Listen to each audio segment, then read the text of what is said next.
a fonte da paz. Nosso Pai Celeste é a fonte de vida, sabedoria e felicidade. Contemple as belas e maravilhosas obras da natureza. Observe o modo admirável com que ela se adapta às necessidades do ser humano e de todos os demais seres viventes. O sol e a chuva, que alegram e refrigeram a terra, as colinas, os mares, as planícies, tudo nos fala do amor daquele que tudo criou. É Deus quem atende às necessidades diárias de todas as suas criaturas, como o salmista expressa em palavras tão belas: os olhos de todos esperam em ti, abres a tua mão e tu lhes dás o seu mantimento no tempo certo. E satisfazes os desejos de todos os viventes. Deus criou o ser humano perfeitamente santo e feliz, a terra era linda ao sair das mãos do Criador, e não apresentava qualquer vestígio de decadência ou sombra da maldição.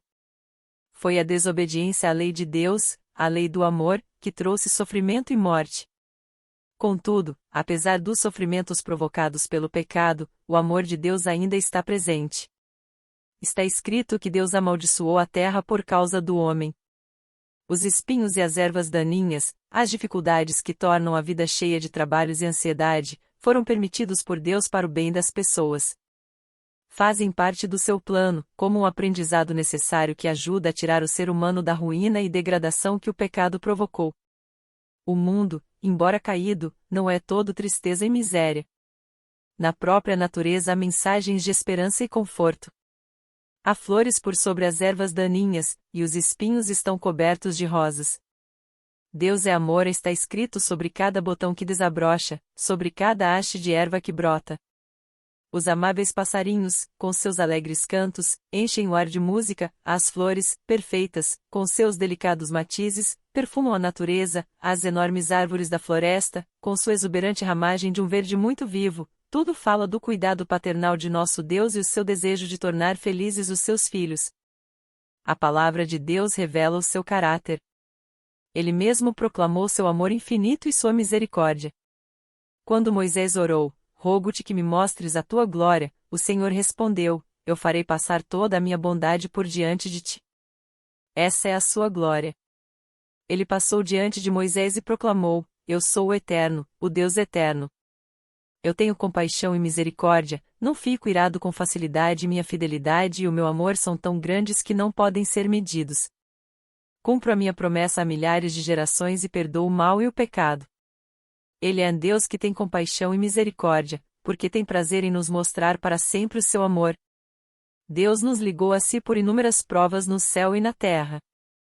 Pelas obras da natureza, pelos mais profundos e ternos laços terrestres que o coração humano pode imaginar. Ele procurou revelar-se a nós. No entanto, essas coisas só representam de modo muito imperfeito o seu amor. Apesar de todas essas provas, o inimigo do bem cegou o entendimento dos homens, de maneira que foram levados a olhar a Deus com medo, considerando-o severo e inflexível. Satanás levou as pessoas a imaginar Deus como um ser, cujo principal atributo fosse a justiça sem misericórdia, um rigoroso juiz, um credor exigente e cruel. Retratou o Criador como alguém que fica espreitando desconfiado, procurando sempre descobrir os erros e pecados dos homens, para castigá-los com seus juízos. Foi para apagar essa negra sombra, revelando ao mundo o infinito amor de Deus, que Jesus veio viver entre os seres humanos. O Filho de Deus veio do céu para revelar o Pai.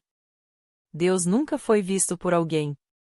O Filho unigênito que está no seio do Pai, esse o fez conhecer. Ninguém conhece o Filho, senão o Pai, e ninguém conhece o Pai, senão o Filho, e aquele a quem o Filho quiser revelar. Quando um dos discípulos fez o pedido: Senhor, mostre-nos o Pai, Jesus respondeu: faz tanto tempo que estou com vocês, Filipe, e você ainda não me conhece.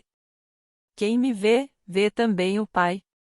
Por que é que você diz: mostre-nos o Pai? Ao descrever sua missão na terra, Jesus disse: o Senhor me deu o seu Espírito.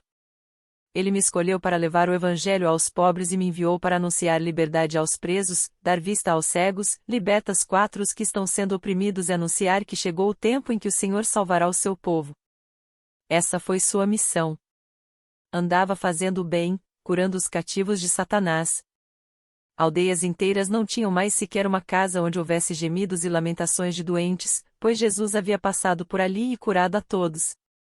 Sua missão dava testemunho de que ele havia sido ungido por Deus. Amor, misericórdia e compaixão estavam presentes em cada ato de sua vida. Seu coração estava sempre cheio de ternura e simpatia pelo ser humano. Ele se revestiu da natureza humana para poder atender às necessidades do homem. Os mais pobres e humildes não tinham medo de se aproximar dele. Mesmo as criancinhas se sentiam atraídas para ele. Gostavam de sentar-se no seu colo e ficar olhando para o seu rosto sereno, que demonstrava bondade e amor. Jesus não deixava de falar uma só palavra da verdade, mas sempre a apresentava com muito amor.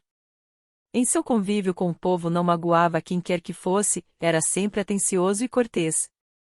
Nunca se mostrava rude, jamais pronunciava uma palavra severa sem necessidade, evitava provocar dores desnecessárias a uma pessoa sensível. Não criticava as fraquezas humanas. Dizia a verdade, mas sempre com amor. Denunciava a hipocrisia, a falta de fé e a injustiça, mas suas repreensões fulminantes eram sempre proferidas com lágrimas e tristeza. Chorou sobre Jerusalém, a cidade que amava, e que recusava recebê-lo, ele, que era o caminho, a verdade e a vida. Haviam-no rejeitado, o Salvador, mas ainda assim os olhava com ternura e compaixão. Sua vida foi de abnegação e repleta de cuidado pelos outros. Todos eram preciosos aos seus olhos. Se bem que mantivesse a dignidade divina de maneira de se conduzir, inclinava-se com a mais terna simpatia a cada membro da família de Deus. Via em todos os homens seres caídos, cuja salvação era o principal objetivo de sua missão. Esse é o caráter de Cristo, revelado em sua vida. Assim também é o caráter de Deus. É do coração do Pai que brotam as torrentes de compaixão divina para com os filhos dos homens, manifestas em Cristo. O terno e compassivo Salvador era Deus em forma de ser humano. Foi para nos salvar que Jesus viveu, sofreu e morreu. Tornou-se um homem de dores, para que pudéssemos nos tornar participantes das alegrias eternas. Deus permitiu que seu Filho amado, cheio de graça e verdade, viesse de um mundo de glória indescritível para outro corrupto e degenerado pelo pecado, obscurecido pela sombra da morte e da maldição. Permitiu que o Filho deixasse sua amorosa companhia e a adoração dos anjos, para sofrer humilhação, injustiça, ódio e morte. Nós somos curados pelo castigo que ele sofreu, somos sarados pelos ferimentos que ele recebeu. Podemos observá-lo no deserto, no Getsêmani, sobre a cruz. O Imaculado Filho de Deus tomou sobre si o peso do pecado. Ele, que havia sido um com o Pai, sentiu de perto a terrível separação que o pecado causa entre Deus e o homem. Foi por essa razão que exclamou, cheio de angústia: meu Deus, por que me abandonaste? Foi o peso do pecado, a sensação de quão terrível ele é, e a separação que causa entre Deus e o ser humano, que quebrantaram o coração do Filho de Deus. Mas esse grande sacrifício não foi feito para despertar no coração do Pai o amor para com o homem, nem para convencer Deus a salvá-lo. Não, jamais. Deus amou o mundo de tal maneira que deu o seu Filho unigênito. O Pai nos ama, não por causa do grande sacrifício, mas em razão do seu amor é que proveu o grande sacrifício. Cristo foi o meio pelo qual ele pôde derramar sobre o mundo caído o seu amor infinito. Deus estava em Cristo, reconciliando consigo o mundo. Sofreu com seu Filho. Na agonia do Getsêmani, na morte sobre o Calvário, o amor sem limites pagou o preço de nossa redenção. Jesus disse: o Pai me ama porque dou a minha vida para recebê-la outra vez. Isto é, meu Pai tanto amou você, que mais ainda me ama por dar minha vida para salvar você. Tornando-me seu substituto, entregando minha vida por suas fraquezas e transgressões, sou muito amado pelo meu Pai, porque em razão do meu sacrifício, Deus pode ser justo e, ao mesmo tempo, justificador daquele que tem fé em Jesus. Ninguém senão o Filho de Deus poderia efetuar nossa redenção, pois unicamente aquele que havia estado junto com o Pai é que o poderia revelar. Só ele, que conhecia o amor de Deus em toda a sua plenitude, é que podia manifestá-lo. Nada menos do que o infinito sacrifício realizado por Cristo em favor do ser humano caído é que podia demonstrar o amor do Pai pela humanidade perdida. Deus amou o mundo de tal maneira que deu o seu único Filho. Ele deu seu Filho não somente para que vivesse entre os homens e tomasse sobre si os pecados deles, e morresse em sacrifício por eles, o Filho foi dado por Deus à raça caída. Cristo deveria identificar-se com os interesses e necessidades da cinco humanidade. Ele, que era Deus, ligou-se aos filhos dos homens por laços que jamais se romperão. Jesus não se envergonha de lhes chamar irmãos. Ele é o nosso sacrifício, nosso advogado, nosso irmão, apresentando nossa forma humana diante do trono do Pai, unido pelos séculos dos séculos à raça que ele, o Filho do Homem, redimiu. E tudo isso para que o ser humano fosse erguido da ruína e degradação do pecado, pudesse refletir o amor de Deus e participasse da alegria da santidade.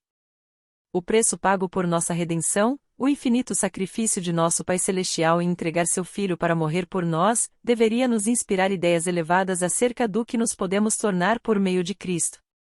Quando o inspirado apóstolo João contemplou o amor do Pai, em toda a sua grandiosidade, para com a raça caída, foi tomado por um sentimento de adoração e reverência, e não podendo encontrar uma linguagem apropriada para expressar a grandeza e a ternura desse amor, chamou para ele a atenção do mundo. Vejam como é grande o amor do Pai por nós. O seu amor é tão grande, que somos chamados filhos de Deus e somos mesmo seus filhos. Que grande valor é atribuído ao homem! Pela transgressão, os filhos dos homens tornaram-se sujeitos a Satanás. Pela fé no sacrifício de Cristo, os filhos de Adão podem voltar a ser filhos de Deus. Assumindo a natureza humana, Cristo elevou a humanidade. Os homens caídos são colocados na posição em que, por meio da ligação com Cristo, podem, na verdade, tornar-se dignos de serem chamados filhos de Deus. Esse amor é incomparável. Filhos do Rei Celeste. Preciosa promessa. Tema para mais profunda meditação. O inigualável amor de Deus por um mundo que não o amou. Esse pensamento exerce um poder que domina a alma e torna o entendimento ligado à vontade de Deus.